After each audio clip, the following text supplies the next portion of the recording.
അങ്ങനെ ഉമ്മൻചാണ്ടി സാറുമായിട്ട് ആദ്യമായിട്ട് ഞാൻ നേരിട്ട് കാണുന്നത്. അപ്പം എനിക്ക് അദ്ദേഹത്തോടുള്ളൊരു സ്നേഹം അതാണ് കണ്ടത്. നമ്മൾ ചെന്ന് ഒരു 5 മിനിറ്റ് കൊണ്ട് പുള്ളി അതിൻ്റെ MD സ്പീക്കർ ഫോൺ ഇട്ട് വിളിക്കുകയാണ്. ഇത്രേ പറയുന്നുള്ളൂ, ഇത് ഉമ്മൻചാണ്ടി എന്ന് മാത്രമേ പറയത്തുള്ളൂ, ഹലോ എന്നൊന്നും പുള്ളി പറയത്തില്ല. ഹലോ ഉമ്മൻചാണ്ടി. അതിൻ്റെ ഒരു ഐതിഹ്യം എന്ന് വെച്ച് കഴിഞ്ഞാൽ ഇത് വലിയ ഒരു ഈ പള്ളിയുടെ മേളിൽ ഒരു മാതാവിൻ്റെ ഒരു സ്റ്റാച്ചു ഇങ്ങനെ സിമെൻറ്റിൽ പണിഞ്ഞ് വെച്ചിട്ടുണ്ട്, ഒരു 10-40 അടി മേളിൽ. അപ്പോൾ ഒരു മിന്നലടിച്ച് ഈ മാതാവ് നേരെ താഴെ വന്ന് വീഴുക, നേരെ കറക്റ്റ് നേരെ വന്ന് വീഴും. പക്ഷേ ഒരു പൊട്ടലോ ഒന്നുമില്ല. എൻ്റെ പ്രോസ്പെക്ടസ് എടുത്ത് അവിടെ ഇങ്ങനെ വെച്ചു, മാതാവേ എനിക്ക് ഈ Saint Mary's group of institution എന്ന് പറയുന്ന കോളേജിൻ്റെ ചെയർമാൻ എന്ന് പറയുന്ന എൻ്റെ സ്വപ്നങ്ങളൊക്കെ ഞാൻ ദാണ്ട് ഇവിടെ അവസാനിപ്പിക്കുക. നേരെ വണ്ടിയെടുത്ത് മുമ്പോട്ട് പോയി കുറച്ച് ഒരു 5-6 കിലോമീറ്റർ കഴിഞ്ഞ് ഞാൻ തിരിഞ്ഞു നോക്കിയപ്പം ഞാൻ അവിടെ വെച്ചിരുന്ന പ്രോസ്പെക്ടസ് എൻ്റെ വണ്ടിയുടെ പുറകിലിരിക്കും. ഫോൺ ഇങ്ങനെ നോക്കിക്കൊണ്ടിരുന്നപ്പം മോദി പ്രത്യക്ഷപ്പെട്ട് കോവിഡ് കാരണം ഇനി അടുത്ത 1 മാസത്തേക്ക് ആരും വീടിന് പുറത്തിറങ്ങരുത്, രാജ്യം ലോക്ക്ഡൗണിലേക്ക് പോകുന്നു. ലോക്ക്ഡൗൺ എന്ന് കേട്ടതിൽ സന്തോഷിച്ച ഞാൻ മാത്രമേ, കാരണം ഇൻസ്പെക്ഷൻ ക്ലോസ്. അങ്ങനെ 1-2 ലോണിനൊക്കെ വേണ്ടിയിട്ട് ഞാനിങ്ങനെ കുറച്ച് ലോണൊക്കെ കിട്ടിയ വസ്തു മേടിക്കാൻ തീരുമാനിച്ചു. വസ്തു നമുക്ക് കുറച്ച് വാങ്ങിച്ചിട്ടല്ലോ, ബിൽഡിംഗ് പണിഞ്ഞാൽ മതി. അപ്പം ഞാൻ ലോണിന് വേണ്ടിയിട്ട് 2-3 ബാങ്കിലൊക്കെ ഞാനിങ്ങനെ അപ്രോച്ച് ചെയ്തു. അപ്പം അങ്ങനെ ഞാൻ ഉമ്മൻചാണ്ടിയുടെ അടുത്തൊക്കെ ചെന്നു. അങ്ങനെ ഉമ്മൻചാണ്ടി സാറുമായിട്ട് ആദ്യമായിട്ട് ഞാൻ നേരിട്ട് കാണുന്നത്. അപ്പം അന്ന് സാറിന് എനിക്ക് തോന്നുന്ന ആ ഒരു അവസാന കാലഘട്ടം പുള്ളി ആ ഒരു ക്യാൻസറൊക്കെ ബാധിച്ച് സംസാരിക്കാനൊക്കെ ഭയങ്കര ബുദ്ധിമുട്ടായിട്ടിരിക്കുക. ഞാനവിടെ ചെന്നു, ഇങ്ങനെ നമ്മുടെ നാട്ടിലുള്ളൊരു സുഹൃത്തുമായിട്ട് അവിടെ ചെല്ലുന്നത്. അപ്പം എന്നെ വിളിപ്പിച്ചിട്ട് എന്താ ഞാൻ പറഞ്ഞു, ഇതുപോലെ ഞാനൊരു കോളേജ് തുടങ്ങാൻ വേണ്ടിയിട്ടാണ്. അപ്പോൾ എവിടെയാണെന്ന് ചോദിച്ചു. ഞാൻ പറഞ്ഞു തമിഴ്നാടാണ്. എന്താണ് കേരളത്തിൽ തുടങ്ങി? നമ്മളല്ല, ഞാൻ തമിഴ്നാടാണ് പഠിച്ചത്, പിന്നെ എൻ്റെ കാര്യങ്ങളൊക്കെ ഇതാണ്, എനിക്കൊരു ലോണ് ഉണ്ട്. അപ്പോൾ ഏത് ബാങ്കിലാണ്?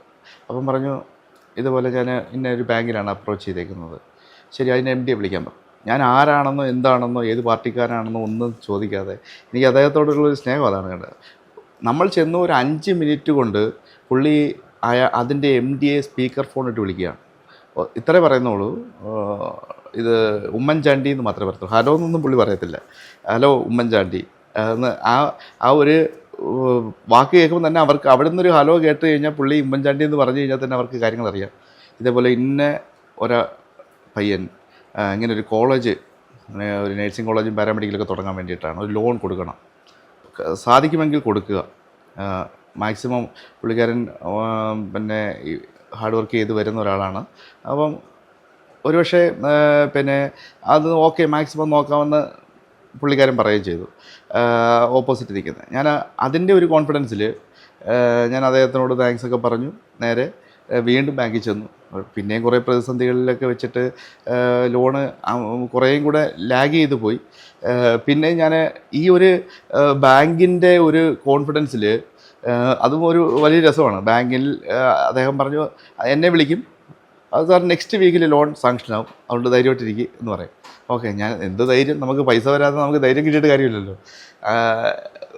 പക്ഷേ ഈ ഒരു രീതിയിൽ ഇങ്ങനെ പോകും. അപ്പോൾ എൻ്റെ അടുത്ത് ഏത് കച്ചിത്തുരുമ്പം നമ്മൾ പിടിക്കും, കാരണം അവിടെ ഒരു ബിൽഡിങ് കൊണ്ടുവരിക എന്നുള്ളതാണ് എൻ്റെ ലക്ഷ്യം. അപ്പോൾ എൻ്റെ മനസ്സിൽ ബിൽഡിങ്ങും കാര്യങ്ങളെല്ലാം ഉണ്ട്.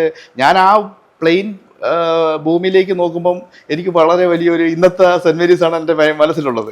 കാരണം വേറെ ആരും നോക്കിയാലും അവിടെ ഒരു തരിശ് ഭൂമി, ഞാൻ നോക്കുമ്പോൾ മാത്രം ഒരു നമ്മുടെ 3D ഇമാജിനിൽ ഒരു വലിയ കോളേജ്, അതിൻ്റെ ഒരു നല്ല ഗാർഡൻ, കാര്യങ്ങൾ, ഇതെല്ലാം എൻ്റെ മൈൻഡിലാണ്. ഞാൻ ആ ഒരു മൈൻഡിലാണ് ഞാൻ നടക്കുന്നതും ഉറങ്ങുന്നതും കിടക്കുന്നതും എല്ലാം.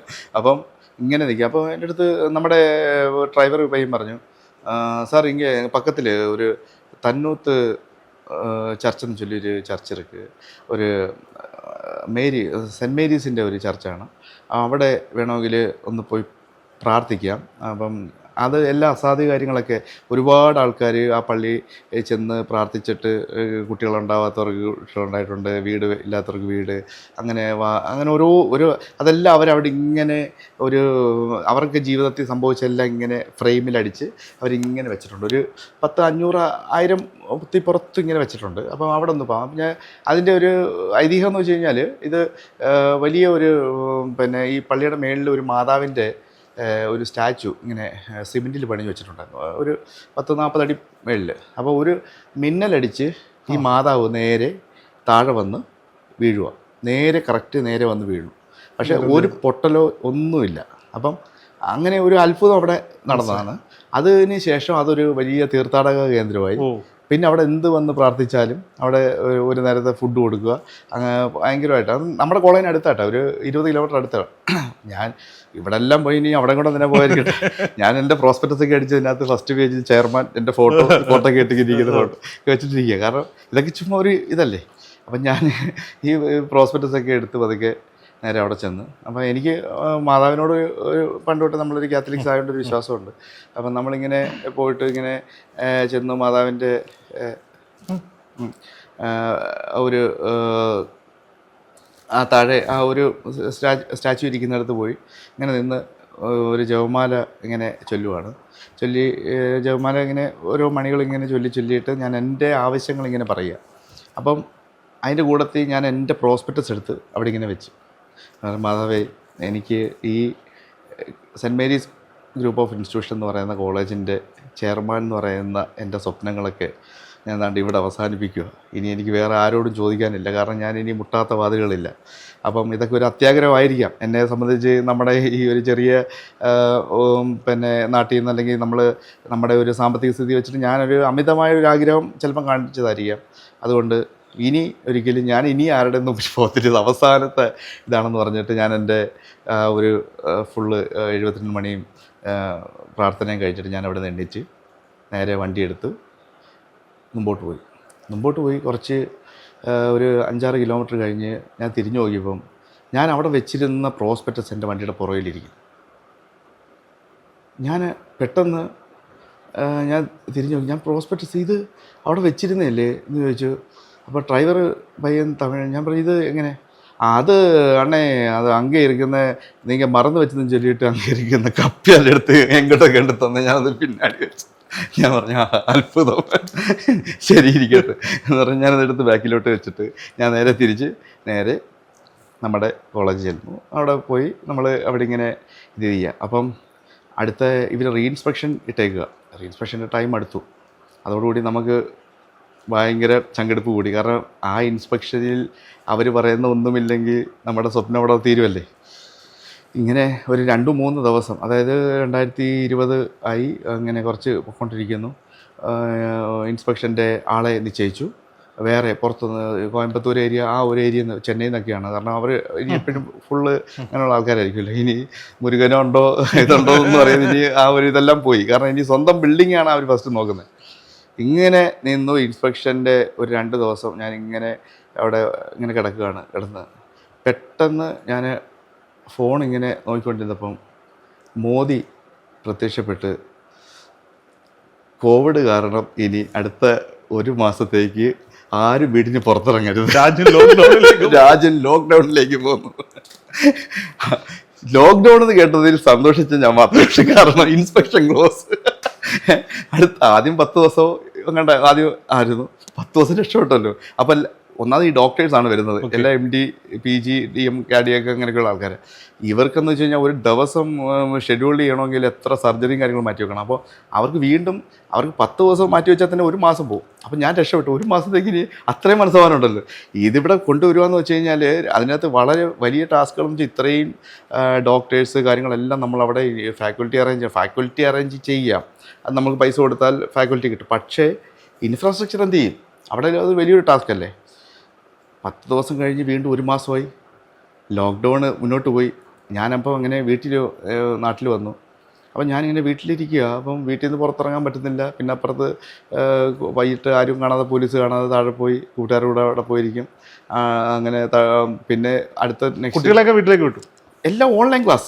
അല്ല കുട്ടികളൊക്കെ കുട്ടികളൊക്കെ പോയി. അത് ഓട്ടോമാറ്റിക്കലി ലോക്ക്ഡൗൺ ആയപ്പോഴത്തേക്കും നാട്ടിൽ പോയി എല്ലാവരും ഓൺലൈൻ ക്ലാസ്. ഇവരെല്ലാം അത് 2-3 കാര്യങ്ങൾ നമുക്ക് ഒന്ന് ഹാഫ് സാലറി കൊടുത്താൽ മതി എന്ന സമയത്ത് ഓൺലൈൻ ക്ലാസ് അല്ലേ, വീട്ടിൽ ഇരുന്ന ഒരു ക്ലാസ് എടുത്തോളും. പോർഷൻസ് അതിനകത്തൊന്നും വിഷയമൊന്നുമില്ല. പേരൻസിൻ്റെ ശല്യം വിഷയം ഒരു പകുതി കാര്യങ്ങൾ തീർന്നു. ഫുഡിൻ്റെ വിഷയം വരുന്നില്ല. പിന്നെ നമുക്ക് ആകപ്പാടെ സാമ്പത്തികം വരത്തില്ല. അത് നോർമലി അത് നമുക്ക് പിന്നെ ശീലമായതുകൊണ്ട് പിന്നെ കുഴപ്പമില്ല. പക്ഷേ ഞാനിങ്ങനെ ഇരുന്നപ്പോൾ ഞാൻ ആലോചിച്ചു, ഈ ലോക്ക്ഡൗൺ എങ്ങനെ നമുക്ക് പ്രയോജനപ്പെടുത്താം. ഇനി ഒരു ലോകം ഉണ്ടെങ്കിൽ അവിടെ നമ്മൾ ചെയർമാനാവണം. ഇനി ഈ ലോക്ക്ഡൗൺ കഴിഞ്ഞ് ഇനിയൊരു പിന്നെ ഈ പറഞ്ഞ പോലെ നമ്മളൊരു തുറന്നാൽ ചെയർമാനായിട്ട് തുറക്കണം. അതെ, അതാണ് അന്ന് കൊണ്ട് ഞാൻ ചിന്തിച്ചു എങ്ങനെ നമുക്ക്. അപ്പം അന്നത്തേക്കൊക്കെ വാക്സിൻ സംഭവങ്ങളൊക്കെ വന്നു തുടങ്ങി. അപ്പോൾ പുറത്ത് 2 വാക്സിൻ, ഒരു വാക്സിൻ ആദ്യം എടുക്കാൻ തോന്നുന്നു. കേരളത്തിൽ നിന്ന് ഒരു വാക്സിൻ അന്ന് ഇതെടുത്തു. അപ്പം നമുക്ക് ലാൻഡ് അവിടെ ഉണ്ടല്ലോ. അപ്പം മറ്റേ ലോണിൻ്റെ കാര്യങ്ങളൊക്കെ ഇങ്ങനെ ഗോവിന്ദ. പ്രത്യേകിച്ച് നമ്മുടെ ലോക്ക്ഡൗൺ ആയപ്പോഴത്തേക്കും സകല ബാങ്കുകളും പിന്നെ ഒരു ലോൺ കൊടുക്കാതായി. അപ്പം ഞാൻ എന്നിട്ട് നമ്മളവിടെ ഇങ്ങനെ ഇത് വിളിക്കും. ഞാൻ നേരെ ഒരു പതുക്കെ ബോർഡറൊക്കെ കടന്ന് പതുക്കെ അവിടെ ചെന്നു. അപ്പോൾ വീട്ടിൽ എൻ്റെ അമ്മയൊക്കെ പറഞ്ഞ്, നീ എവിടെ, മനുഷ്യൻ മരിച്ചുകൊണ്ടിരിക്കുന്നു, എവിടെ ഇറങ്ങി പോവുകയാണ്, പോയിരിക്കാൻ പറ്റും നമ്മുടെ ജീവിതം. പക്ഷെ നമ്മൾ എന്തിനിങ്ങനെ ജീവിക്കുന്നതെന്ന് ചിന്തിക്കുന്നത്. ജീവിക്കുന്നെങ്കിൽ നമ്മൾ വളരെ എന്താ പറയുന്നത് നന്നായിട്ട് ജീവിക്കുക. അല്ലെങ്കിൽ നമ്മൾ ഒന്നുകിൽ ഇനി ഈ ഒരു കോവിഡ് കഴിഞ്ഞൊന്ന് ഒരു ജീവിതം ഉണ്ടെങ്കിൽ നന്നായിട്ട് ജീവിക്കണം. അല്ലെങ്കിൽ ചിലപ്പോൾ നമുക്കൊരു ഓപ്പർച്യൂണിറ്റി ആയിരിക്കും. നമ്മൾ ഈ പറയുന്ന പോലെ ഈ പ്രകൃതി നമ്മുടെ കൂടെ നിൽക്കുന്നതെന്ന് പറഞ്ഞ പോലെ ചിലപ്പോൾ ഇൻസ്പെക്ഷൻ മാറ്റി വെക്കാൻ വേണ്ടി ആയിരിക്കത്തില്ല. പക്ഷേ ഞാൻ അവിടെ ചെന്നു പിന്നെ എല്ലാം ക്ലോസ് ചെയ്തിട്ടേക്കുന്നു. ഞാനങ്ങനെ സിസ്റ്റേഴ്സ് എല്ലാം വന്ന് അവിടെ അധികം ആൾക്കാരെ ഒന്നും അകത്ത് കയറ്റത്തില്ല. കാരണം ഈ കോവിഡിൻ്റെ ഒരു ആയതുകൊണ്ട് കളക്ടർ ഒരു ഓർഡർ കൊണ്ട് തന്നു, ഇതുപോലെ കോവിഡ് അധികം വരുമ്പോഴത്തേക്കും നിങ്ങളുടെ ഹോസ്റ്റലിൽ ആൾക്കാരെ കയറ്റണം. അപ്പം ഞാൻ സിസ്റ്റേഴ്സ് മാത്രമേ ഉള്ളൂ അവരങ്ങനെ കയറ്റാൻ പറ്റും. കാരണം അന്ന് കോവിഡ് വന്നാൽ അന്നേരം വരണമെന്നൊക്കെ നമ്മളത് തിങ്കില്ല. ഒരു ഹോസ്പിറ്റലും അങ്ങനെ വിഷയങ്ങളൊന്നുമില്ല. ഞാൻ നേരെ ഈ 1.5 ഏക്കർ ഫുള്ള് ഈ നാട്ടിൽ നിന്ന് ഈ നമ്മുടെ ഈ പച്ച നെറ്റുണ്ടല്ലോ, നമ്മുടെ ഒരു മറയ്ക്കുന്നത് ഫുള്ള് വാങ്ങിച്ചുകൊണ്ട് കെട്ടി കുറേ അവിടെ ഒരു പന്തൽ പണിയുന്നൊരു. പക്ഷേ ഒരു വളരെ സങ്കടം, പന്തൽ പണിയുന്ന അയാൾ മരിച്ചുപോയി കേട്ടോ. ആ കോവിഡ് വന്ന് തന്നെ മരിച്ചു എന്നാണ് പറയുക. ട്രീറ്റ്മെൻറ്റ് കിട്ടാതെ മരിച്ചതാണ് എനിക്ക് എൻ്റെ ഇതിൽ.